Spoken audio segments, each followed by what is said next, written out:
The Bible. It's 66 books of history, stories, letters, and poetry that fit together to form God's one big story. The epic adventure of how He created us and loves us so much that He made a way to rescue us. As we travel through the Bible, from Genesis to Revelation, we discover people who met God and found their lives changed forever. Now, for an amazing story, inspired by the book of Genesis, chapters 1 and 2. In the beginning, the very beginning, before the first breath, before the first flash of color, before the first moment in time, there was nothing. Nothing. Nothing except God. But when God saw nothing, He saw a blank canvas. He saw the perfect backdrop for a work of art beyond imagination. So, God created. From absolutely nothing, He brought forth the heavens and the earth. But there was no shape or form. God's Spirit hovered over the dark emptiness. Then, God called out, "Let there be light." Brilliant light shattered the darkness like golden trumpets on a still morning. Bright rays shimmered and danced in all the hues of the rainbow. God saw the light was good. He divided the light from the dark, calling the light day and the darkness night. Evening and morning together shaped the very first day of all time. Then God said, "Let there be a huge space between the waters. Let it separate water from water." By His words alone, God shifted the waters, leaving a vast arching space above. The sky. Evening and morning rolled past, the second day. God lifted His voice again. "Let the water under the sky be gathered into one place. Let ground appear." Dry land shrugged its way out of the water. Islands and vast continents and gritty deserts and towering mountains.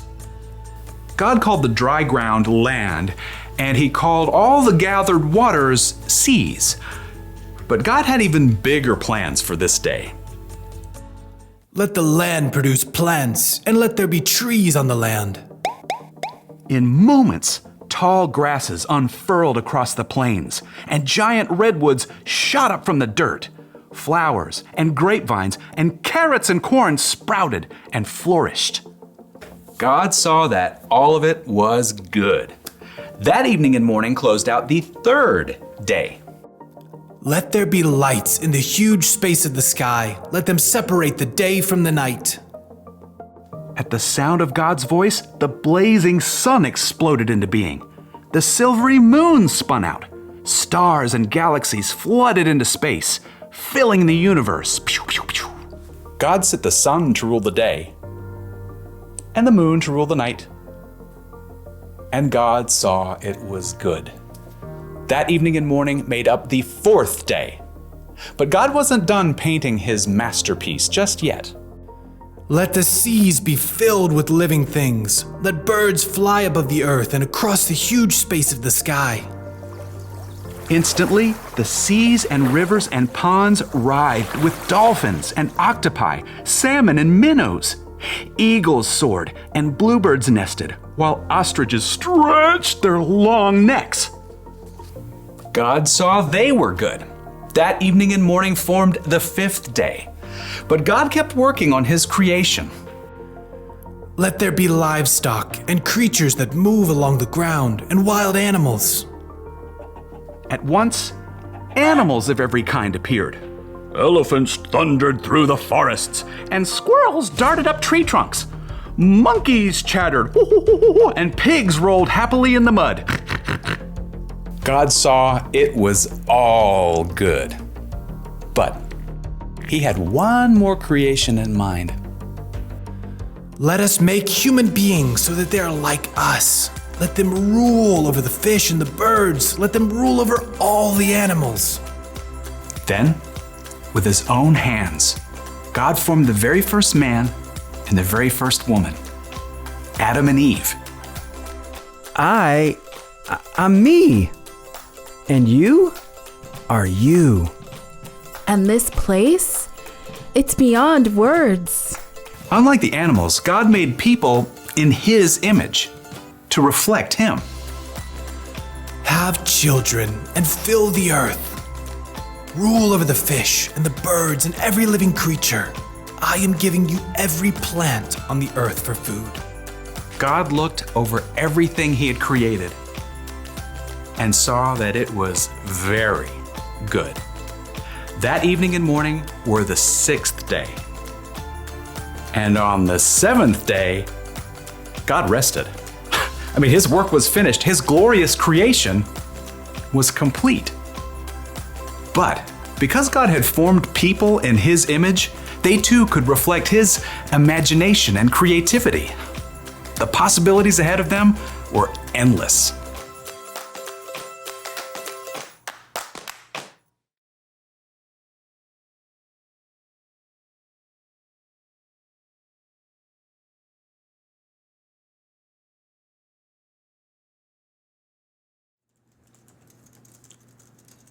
Oh, hi FC Kids! Thanks for joining me for activity time today. Today we're going to be playing another game.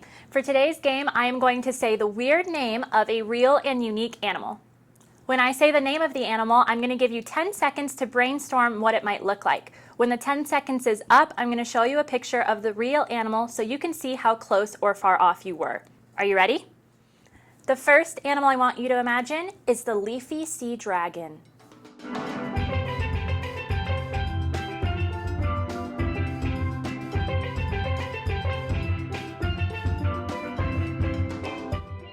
Wow, it kind of looks like a seahorse but with leafy branches. Though these fish resemble seahorses, they are actually more closely related to the pipefish.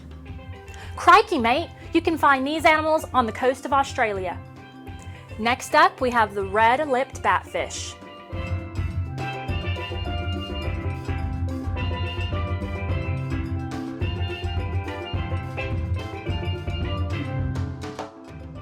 Yikes! I don't want to be kissed by that guy. Batfish are not good swimmers. They use their highly adapted fins to walk on the ocean floor. If you do want to be kissed by the red-lipped batfish, you're going to need to go find them in the Galapagos Islands. Next up, the sparkle muffin.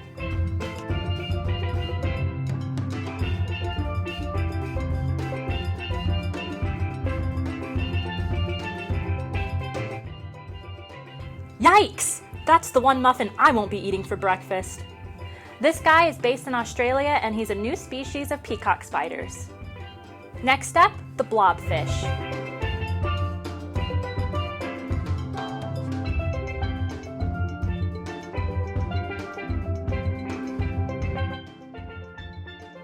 Ugh, I gotta admit, I've seen cuter fish. The blobfish might not be cute, but they're not dangerous either. They live 3,000 feet below sea level and live off of small crustaceans like shellfish and crabs. Last but not least, it's time for you to imagine the mouse deer.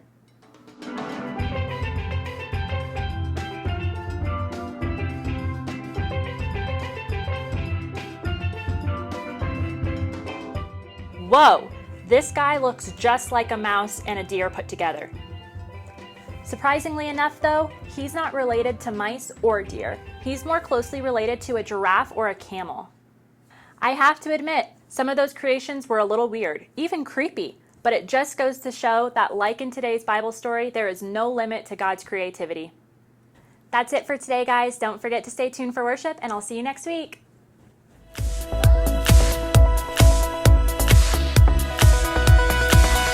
I was lost with a broken heart. You bring me up, now I'm set apart.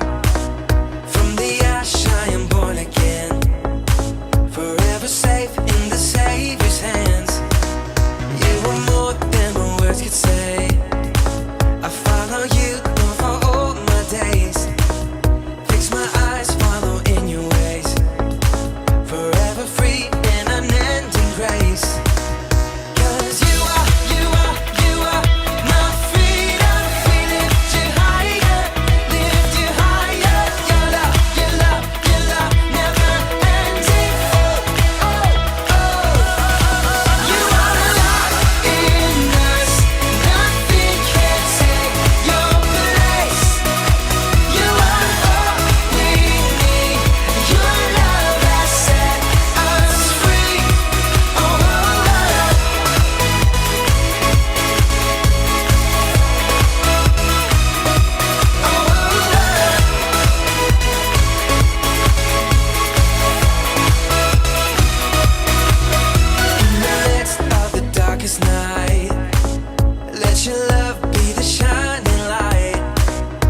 breaking chains that were holding me. You sent your son down to set me free. Everything of this world will fade. I'm pressing on till I see your face. I will live that your will be done. I won't stop till your kingdom come.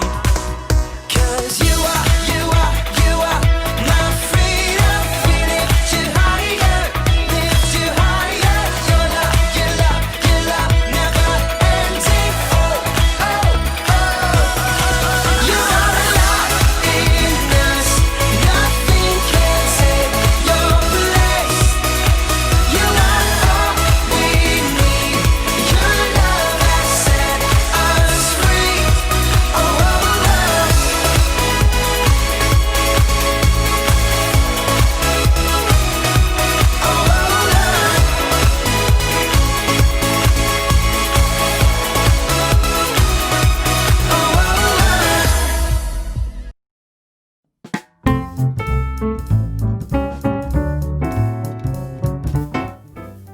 Hello, I'm John, and welcome back to The Joy of Sculpting, where we take beautiful things and make even more beautiful things out of them. Let's take this sculpture of my co-host, Brandon. Isn't that lovely? So lifelike, his eyes, his hair.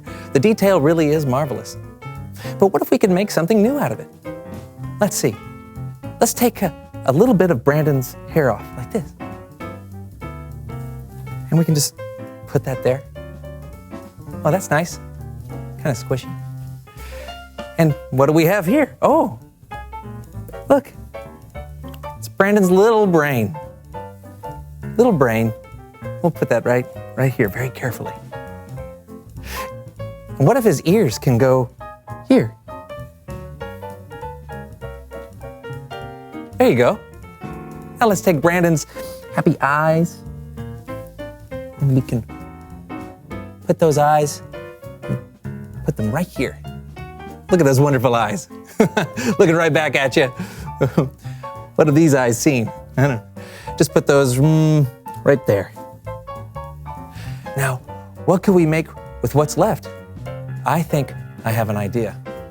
What if we make an edge right there? Yeah, and an edge right here. Well, that's nice. How about here? Oh, that's nice. Or how about here? Hey, I'm starting to see something. Here we go. Let's just use the board for extra pressure. Isn't that beautiful? It's a brick. You could build a big, beautiful house out of this brick. That's how strong it is. Hey, John, have you seen my self-sculpture? I've been looking for it. How nice.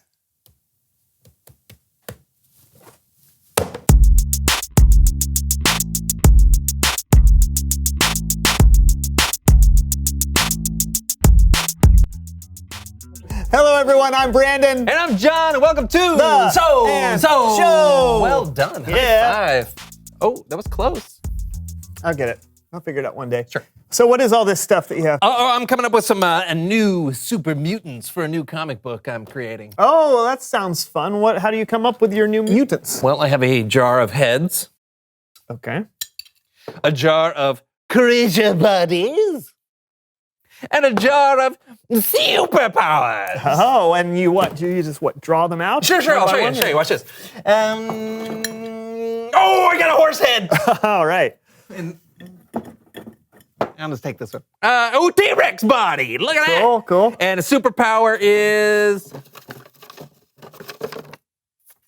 static electricity. Oh, static electricity. Huh. Yeah. Not everyone can leap over tall buildings in a single bound, Brandon. Oh, well, that's true, I guess. There you go. I think we'll call this guy Sir Neighborly the Sparkosaurus Rex. I think I can make this more interesting. Explain how. All right. Mutant Melee. What am I looking at? Hey, that's me. No, that's your avatar. Except now you're... Sir Neighborly, the Sparkosaurus Rex, superpower, static electricity, versus Panda King, superpower, interpretive bamboo. Ready? Melee!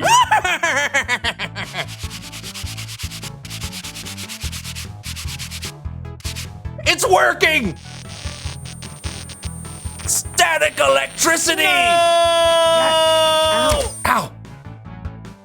My turn. What are you doing? Music!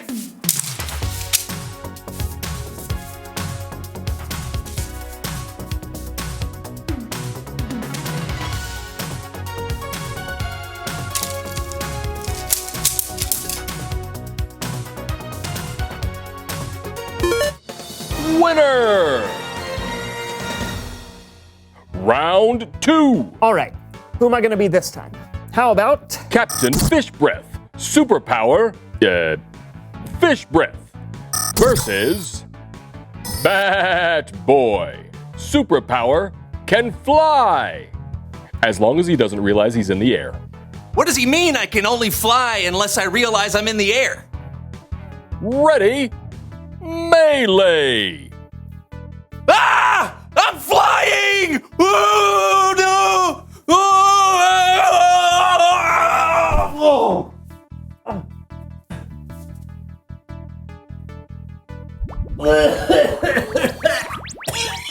Ow! This is a video game. I shouldn't be able to smell it. Oh, that's terrible. Winner!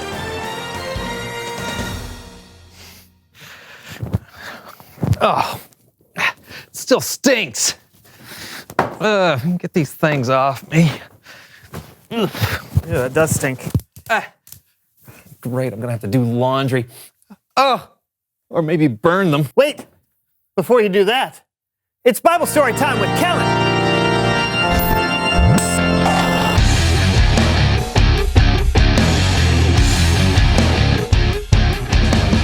Hey, everybody. What's up, Kellen? Not much.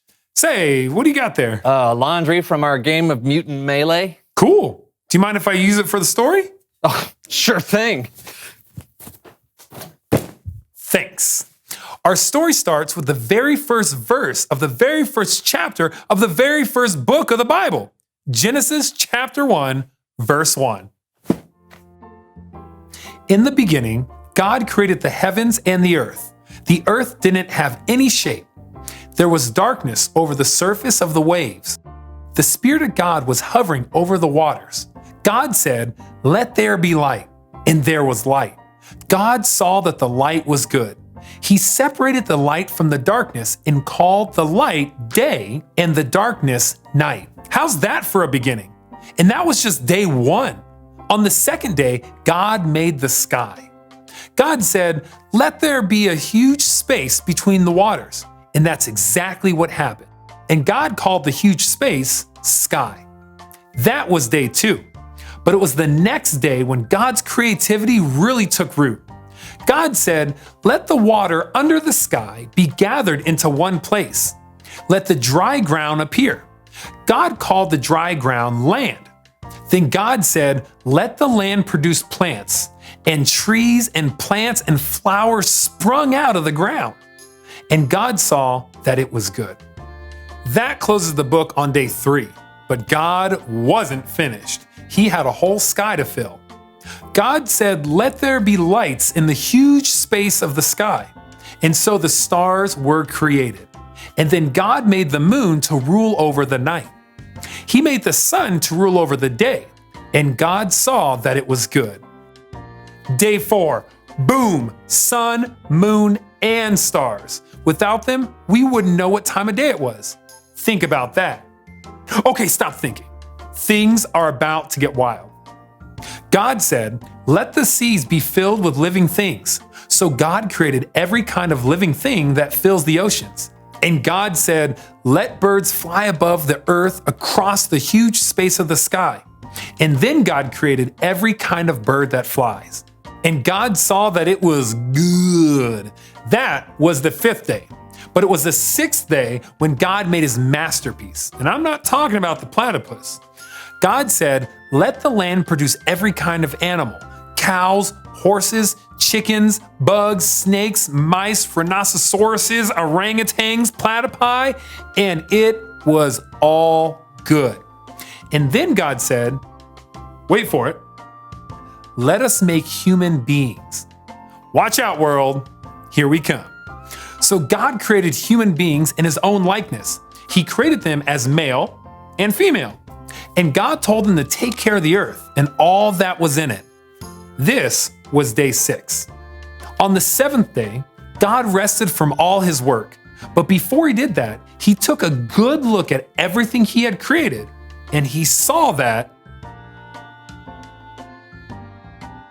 it was very good. The end. That was incredible. It really is incredible when you think about all the things God created. I mean, whether it's a huge planet in space or a tiny little eyelash. Like, oh, Ow. make a wish. No, you are so weird. What? Get that away from me. Yeah. There's really no limit to God's creativity. You can find it anywhere. I found it sitting right next to me. Aww. Thanks for the story, Kellen. You got it. See you guys next time. Later. See ya. What a great story. Yeah, I Love it. loved how my gym shorts turned into an orangutan. Yeah. Yeah, that's what I took from the story too. Yeah. Reveal the question. Awesome. Where do you see God's creativity? Yeah, do you see it in a stream flowing through the woods? Or in a star that's over 100 miles away? Yeah, except stars are like millions of miles away, John. So, over 100, right?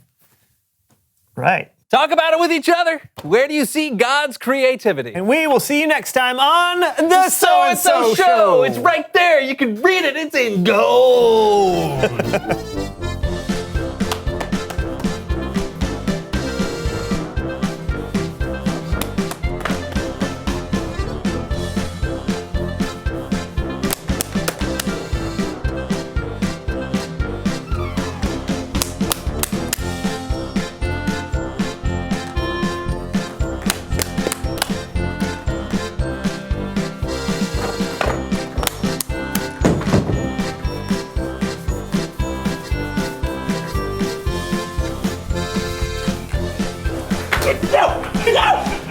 No, my squirrel!